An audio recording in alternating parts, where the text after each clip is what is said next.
Hey everyone, and welcome to the Uncorked Corner podcast, where we cover the full spread of food and beverage industry topics. My name is Bianca, PR and marketing professional by day and food and wine connoisseur by night. And my name is Nick, an accountant with a passion for barbecue, beer, and whiskey. Today we welcome Natalie Migliarini, home cocktail artist and the author of Beautiful Booze.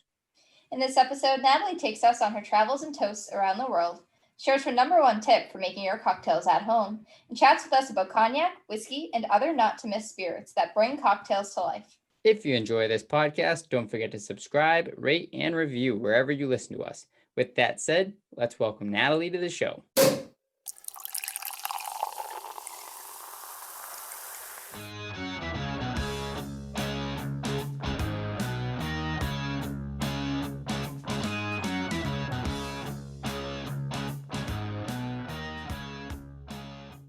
Welcome, Natalie, to the show. We are so excited to have you.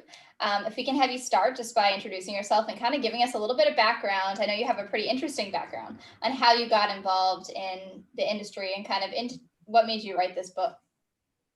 Yeah, so my name is Natalie. I run an account mainly on Instagram called Beautiful Booze, but it started out as a blog/website about 7 years ago. I was living in Seattle. I was actually, my previous job was working at a university in public health. So this is a big switch for me into the alcohol industry. I was having dinner parties and sharing recipes with friends and always doing some kind of signature cocktail. And originally, when I got laid off, I felt like doing something creative, but I wasn't sure how long it was going to take me to get another job. So I just started putting up cocktail recipes and using pretty much a kit, like a camera kit I got at Costco, trying to teach myself how to take cocktail photos. And a lot of the reason I started, but where I got the inspiration is I was on Instagram and stuff, and I saw a lot of food bloggers that weren't necessarily chefs putting out gorgeous photos and recipes. And I just didn't see anyone doing this for cocktails. And I felt like at that time, as a home bartender, there was no one really giving those cocktail recipes. So I decided I was going to do it. And 7 years later, which I never thought it would be, I'm here, making cocktails and photographing them for a living, which still blows my mind a little bit. So that's the gist. That's the short story. That's kind of the gist of where I got here. But with the book, I'd had several publishers reach out to me over, the last 5 years. And a lot of them specifically wanted me to do a subject like a brunch book or something like that. And then the people from Countryman Press who published this book reached out, and I told them I was very interested in writing a Beautiful Booze book, and they pretty much gave me total freedom on this book. So I felt like it was the right time to write the book. But when I was writing it a year ago, I didn't realize that we were going to be in the situation that we are. So even though a lot of people are making cocktails at home, I think it's been a little bit of a boundary for me to be able to not travel and take this book around with me. But super excited that it's been out for, almost 2 months. And I will say, you and the publisher did a great job. Beautiful Booze is a beautiful book. It looks great. It has a really nice finish to the cover and everything. It's definitely one that you could keep on your home, your bar cart, or wherever as a reference guide and display it proudly because it looks so nice. Now, I know after reading a little bit of the intro and everything, you didn't do this alone. You have a partner as well. How did you two meet, and how did you decide to kind of do this together? Yeah, so James and I partnered on this book. We shot every single photo in this book. Um, the cover, I shot the cover. And it blows my mind that we did all the photos when we were in New Orleans in 6 weeks because we are nomadic, not right now, but usually for the past 5 years, we have not had a home. So we stayed at a apartment we rented for 6 weeks in New Orleans and photographed this entire book. So the photographs would be consistent. But James is Australian. I met him like about 6 years ago. I was living in Seattle. He was living in Vancouver, Canada, which is only about 3 hours north of here. And I'm in Seattle at the moment. And he was a bartender, and we just started hanging out. And then his visa was up in Canada, and he said that he was traveling to Central and South America, and I was in a place trying to grow beautiful booze, and Seattle was super expensive. So essentially, I sold everything I owned and packed a carry-on, and we started traveling the world 5 years ago. And what I thought would be something I would do for 6 months turned into 5 years of living out of a suitcase. I really don't know how I did it after having to stay in Seattle for the last 7 months and not leaving, to constantly be moving from hotel to Airbnb to wherever and still working full time. I think that we were just insane or something. And you must have And back light too. and you have traveled around quite a bit. Looking at your page, and you've been all over the place. Of all the places that you've been, I mean, you must be a harsh critic of other cocktails, just because you make them on your own. They look incredible. They taste incredible. I've gotten to make one of my own so far, and I can't even imagine being able to go somewhere and order a cocktail and thinking of it the same. How, like, of all the places that you've been, is there one place where they really stood out to you? Yeah, so the thing with me is since I'm a home bartender, I have really tried to keep the mission of beautiful booze, cocktails that you can make at home. Although there is a chapter in the book that's called Beyond Your Bar Cart, which uses some other spirits if you want to expand your bar cart. But so I honestly feel like when I go to a bar, it's a bit of indulgence because most of the time I'm ordering cocktails that have insane ingredients and stuff I just wouldn't have at home. So I feel like that's a big luxury.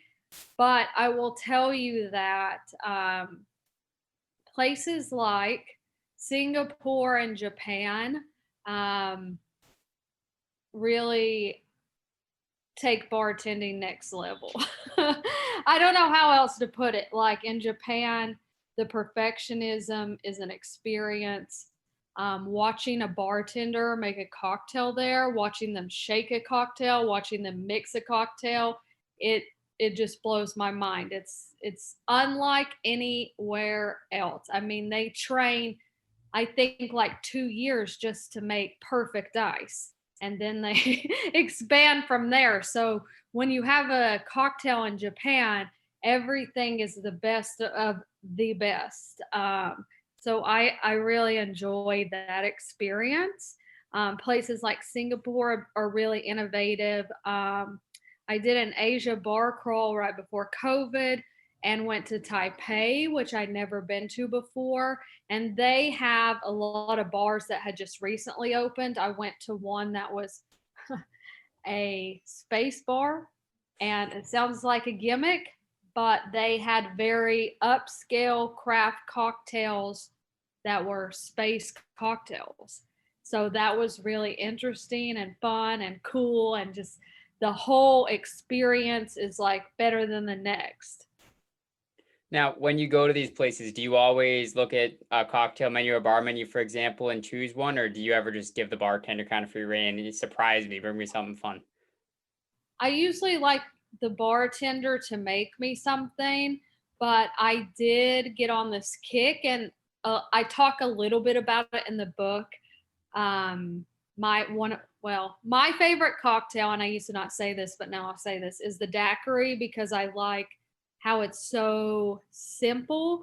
And when you take a good rum and lime and sugar and mix that all together, I really like the citrus notes. So I was doing this thing when I went around the world asking bartenders to make me essentially a destination daiquiri. So when I was in Spain, using some kind of ingredient that is local to them. So when I was in Spain, the bartender made me a daiquiri with sherry, and that daiquiri version is in the book.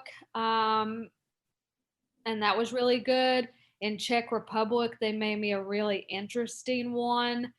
Um, so I tend to ask for something special, although in certain bars, like in Singapore, there's just an insane bar called Atlas, and they specialize in gin. And they have like the Atlas martini where they make it with champagne vinegar. So when cocktail bars have these specific signature cocktails, I do like trying those as well. Yep. It's definitely good to kind of get what they're mastered at because they know it's going to be a home run every time. And I know with that whole culture, I've heard the same thing with the rest of it too, obviously, with cars and automobiles and manufacturing. It's always about the perfection. I know I've heard a similar thing that you were mentioned with sushi. When people make sushi, they train for 10 years or something just on the rice before they even touch fish. So they really do have the perfection down over in that culture. Yeah, I mean, if you just go to like the grocery store there or the liquor store, you literally can just buy bags of crystal clear ice cubes, which is like a novelty here in the US, and high-end bars use it, and you can make it at home. It's easy, but you need to have a huge fridge, but that's just like the standard there. And when you order cocktails, I mean, they're carving I literally I literally got a drink in Kyoto that had a rosebud ice cube. Like it's just some of the stuff that's standard over there is just like insane to me. And in your book, you have a really cool section on entertaining at home and kind of being beyond your bar cart, but while you have people, things that you can kind of do. And that was one of the ones that I found the most fun because I'm always making like charcuterie boards and trying to host people and doing all Right. sorts of fun stuff. So, what are some of your tips for the entertainer at hosting at home? Well, I think right now it's an interesting time because of COVID and we're coming up on the holidays. But one thing that I specifically like, even if there's only like one other person or like two other people, I think it's fun to do some batched cocktails, which would be they tend to be booze forward cocktails. Any type of cocktail that you would stir, meaning the cocktail does not have juice in it. So this wouldn't be like your daiquiris, but this would be like your Manhattans or your old fashions or your Negronis, cocktails that you would stir each time. Well, these cocktails, you can batch them ahead of time and just add around 3/4 of an ounce of chilled water to each serving. And that's about how much, when you're stirring the cocktail, the ice dilutes the cocktail.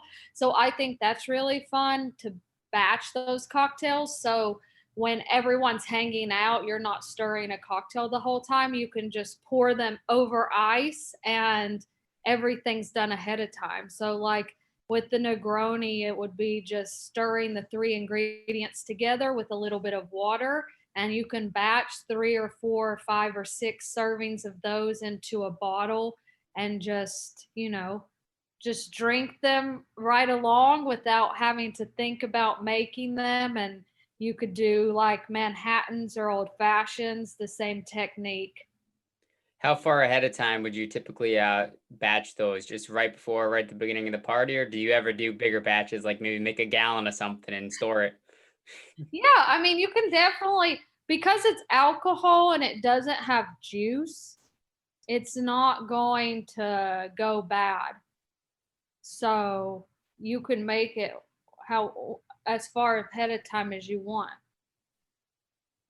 I mean, there's a lot of people that will do this and they put it in, they actually age it. They'll put it in, you can get these little barrels and you can do like your own, like barrel aged old fashioned or barrel aged Negroni. I haven't gotten that deep because I keep my stuff simplistic. And since I normally travel on the road, I just can't do stuff like that. But you could definitely batch these a day ahead of time and you should be fine. Now, I know you mentioned earlier daiquiri is one of your go-to cocktails. If you had to pick a favorite, one spirit, and that's the only one you can have for the rest of your life, which one would it be? You can do Um, cocktails and everything with it, but one spirit. that is very difficult for me because I am into situational drinking, which is like in different situations, like everything tastes good. But oh my god, I really have a soft spot for agave spirits. Can I say that? Agave spirits, which would include tequila and mezcal. Yep. I really appreciate them. I've been to Mexico a lot of times to see how they're produced. I love the taste. I love it neat. I love it in cocktails. I love everything about the profile of agave spirits. I mean, it's hard for me to, like I said, I spent 2 months in Japan last year, so like have drinking Japanese whiskey is just insane, and that's a favorite of mine too. I'm a lover of all the spirits, but I really love the versatility and the notes and the flavors of agave spirits. Here's a question. I'm a huge whiskey guy, but typically bourbon, rye, and scotch are what I go with. I haven't tried a Japanese whiskey yet. Which one would I be able to find just at a, typical liquor store or something that you would recommend? Okay. I so my entire apartment is basically full of alcohol that I've been sent, so I don't do a ton of shopping, but actually I'm going to the liquor store after this. Um, so that's the thing. Some of my favorite ones that I had in Japan are obviously not available in the US because it's such limited quality, but I mean, I think anything you can find at the liquor store, you can't go wrong with Japanese whiskey. I've never had anything that I'm like, this is bad. So, like any of your like Nika, see a lot of the stuff I want to recommend, but I I know it's not available. But Japanese, a lot of the Japanese whiskey is very similar to Scotch whiskey. So, it's in that same flavor category. But like your Hibiki, if you can find one of those bottles, like I would definitely go for that. I'm just not even sure what's available in the United States because I'm so disconnected. And I'm in Seattle and I haven't actually bought any Japanese whiskey because I overdid it when I was there. But I'm not sure what they carry in the US. And in the West Coast, you probably even have more options than we have Yeah. over here on the East Coast too, because I'm sure a bunch makes it to you, but even fewer probably makes it all the way over here. Yeah, I mean, Suntory has a lot of really great Japanese whiskeys if you can find them. Even some of the ones that aren't just the sipping ones make really good highballs. And I think that's one thing about whiskey that I think is not huge in the US, which is huge in other places, is the whiskey highball. Just like in the summer, or if you want something for happy hour that's refreshing. I just think those highballs are so delicious.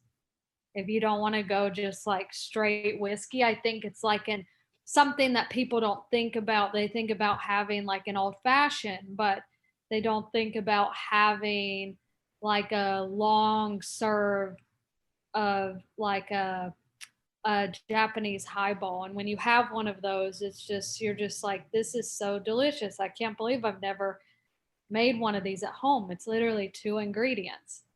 And that's a good point, because I'm a huge whiskey guy, and I've had those before when I've been at Japanese restaurants or on cruises or Yeah. wherever, but I've never made one at home. And I make old fashions and other, whiskey cocktails up, but that's one that just never crosses my mind, but definitely one that I'm going to have to start doing more often, because it is delicious when I do have it. Yeah. So with that recommendation, I would say anything that you find is probably going to be good. Obviously, like the lower shelf options are really great for highballs or mixed drinks or cocktails, but any top shelf stuff is going to be really good if you can find anything. So you use a lot of citrus and a lot of like citrusy, fruity notes in your cocktails, and they're so colorful and so much fun. Which is, your social media page alone, it's just so vibrant and exciting to follow. For everybody who is listening, who is like unsure of using, cocktail like citrus in their cocktails and things like that, how do you recommend they kind of go about starting to make cocktails at home, and what should they have as their like number one essential? Yeah, I would say as when COVID first started out, it became very apparent to me that trying to make cocktails, and this is how I started Beautiful Booze, but presenting more cocktails that were 3 ingredients, where simplicity is key. And a lot of the classic cocktails are classics for a reason, because people drink them and drink them and drink them years, because they're good. They're it's a good equation. And I think for me, the number one, I'm a big fan of sours. Like I said, I like the citrus forward profile. I like the freshness. I like the tang. So I think it is, if you don't do one thing but this when you make cocktails, it will help you out, is using fresh citrus. And it's literally not that expensive.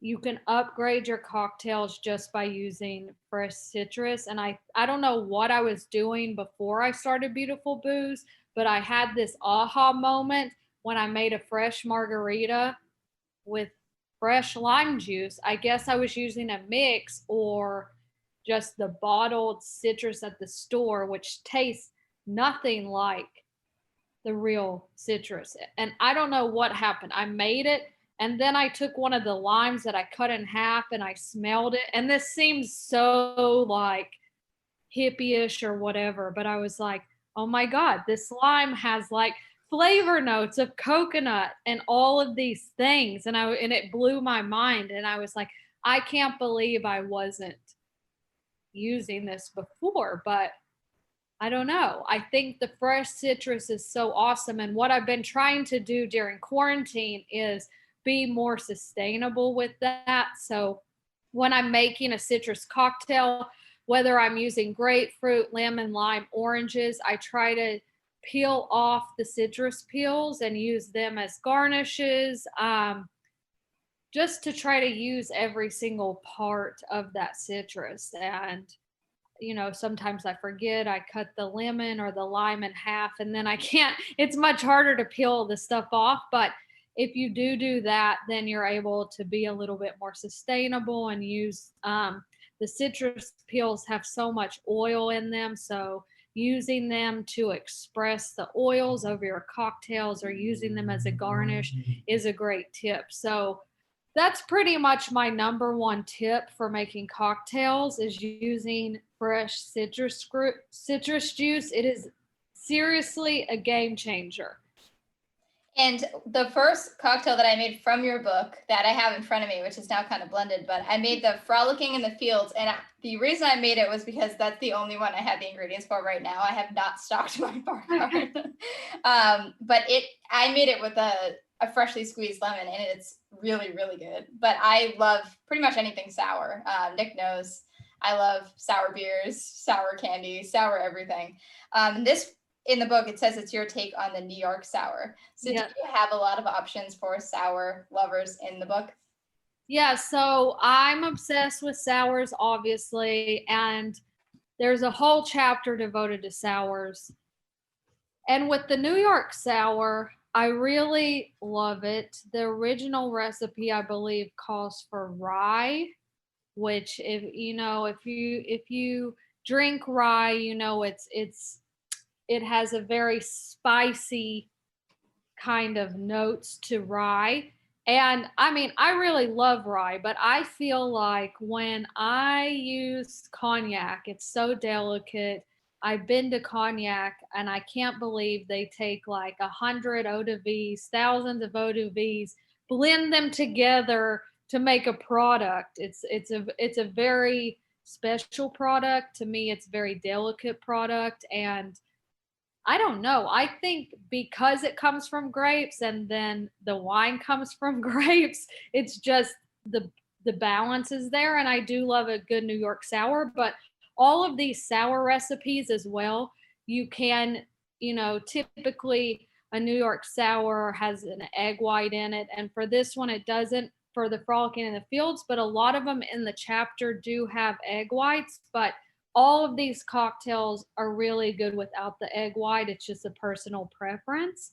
So, yeah, I just, one of my favorite things to do is to take classic cocktails and reinvent them and kind of take my travels into consideration and think about different flavors where I twist up the ingredients and come out with something similar, but something a little bit different. So another thing that I read in your book was you kind of vary in what you'll use for cognacs, since we're talking about it. Everything from VS all the way to the XOs. How do you navigate that as someone that isn't really familiar with cognacs or hasn't bought in a lot of different ones? How do you choose based on which cocktails you're making, for example, if you're just going to have it straight?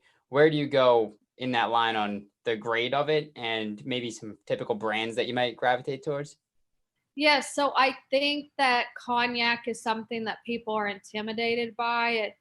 I know before I started Beautiful Booze, I never had a bottle of cognac. I from North Carolina. I grew up on bourbon. I started this blog using just bourbon bottles I had to make cocktails. Before I started this, I don't even think I'd had cognac before.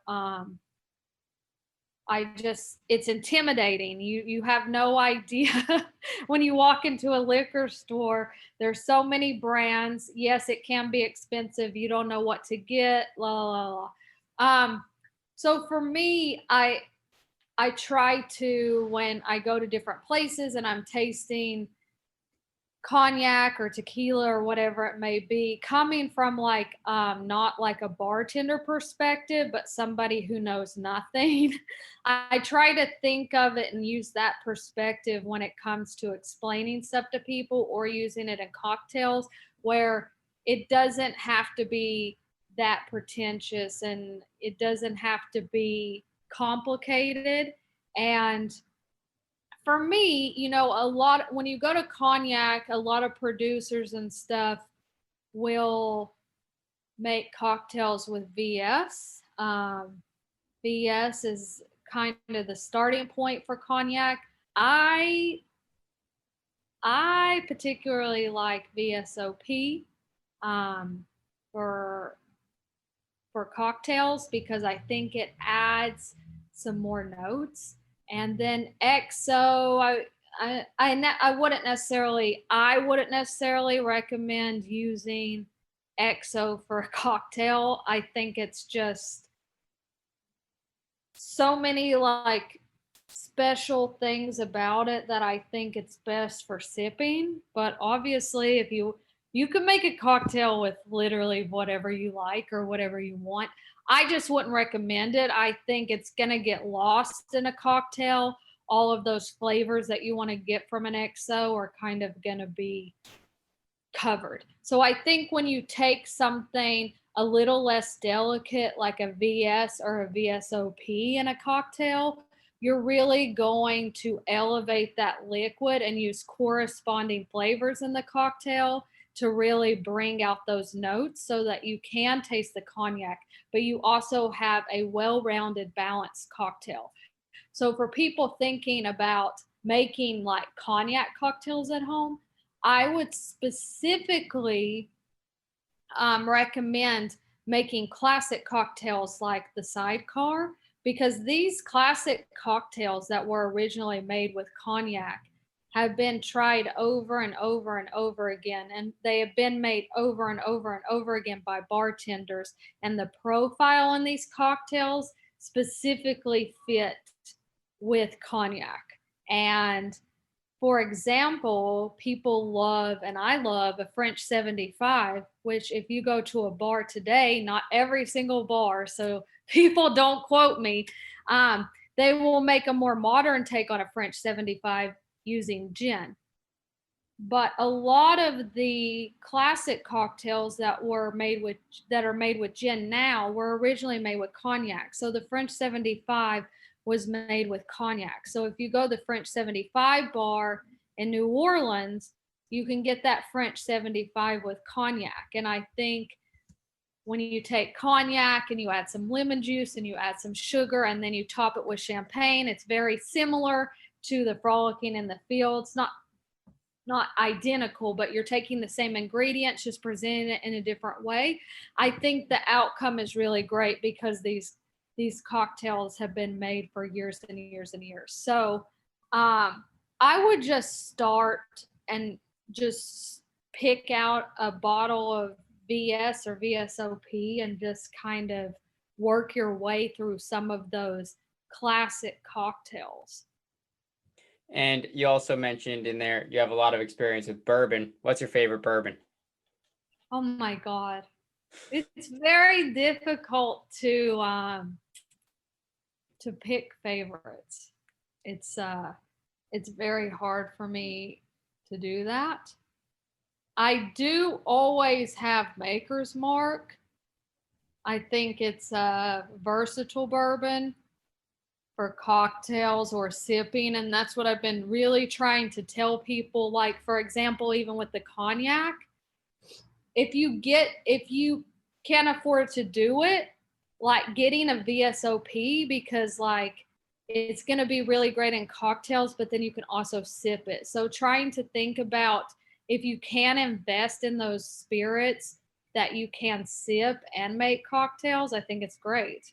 That's actually what I try to do, because honestly, you want to have a great finished product, you want to have a versatile spirit, and I think it's the same for me. It's the same as wine. When they say you should cook with the wine that you would drink, you should also make a cocktail with a spirit that you would drink, because back in the day, originally cocktails were made to cover up the nasty stuff that they made, the nasty spirits. But now we have access to high quality spirits. So if you have the means, I think it's always great to invest the couple extra $5-10 to get that quality spirit that you would drink straight, and it's just going to also be great in a cocktail. So I think Maker's Mark is a good one. I mean, I'm looking at my bar. It's hard for me to go start naming brands, because I like everything about a lot of different ones for different reasons.